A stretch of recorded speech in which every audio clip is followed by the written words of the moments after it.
Cher ami, ce matin encore, le ministre de la Santé, Olivier Véran, était en direct à la télévision et à la radio. Chaque jour, on le retrouve dans la presse écrite et sur le web. Chaque matin, des tweets et des emails partent. Tous les après-midi, les conférences de presse du soir sont programmées. Chaque soir, des communiqués tombent, en fin de soirée.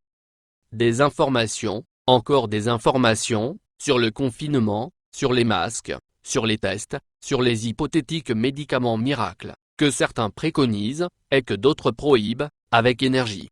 Des réponses, encore des réponses, sur le nombre de cas, sur les EHPAD les moins performants.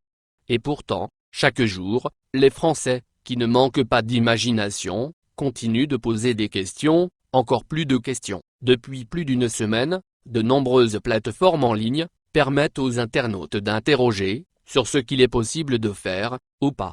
Une kyrielle de journalistes et de bénévoles sont détachés sur cette mission indispensable.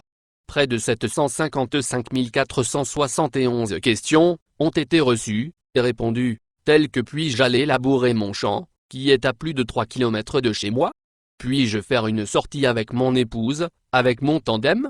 Puis-je faire des courses, avec mon conjoint, avec mon chien, avec ma belle-mère? Puis-je récupérer à la gare mon grand-fils de 35 ans? Puis-je continuer à absorber un grand verre de jus d'orange tous les matins? Quand sera-t-il enfin possible de retrouver du papier hygiénique rose de quintuple épaisseur? Pourquoi personne n'utilise le médicament que je vous avais fortement conseillé la semaine dernière sur Rire et Chanson, et tant d'autres? Pour la petite histoire, également de nombreuses questions, sous pseudo, bien sûr, sur la fermeture des sex shops. Le chômage des nombreuses prostituées parisiennes sera-t-il indemnisé, et sur quelle base?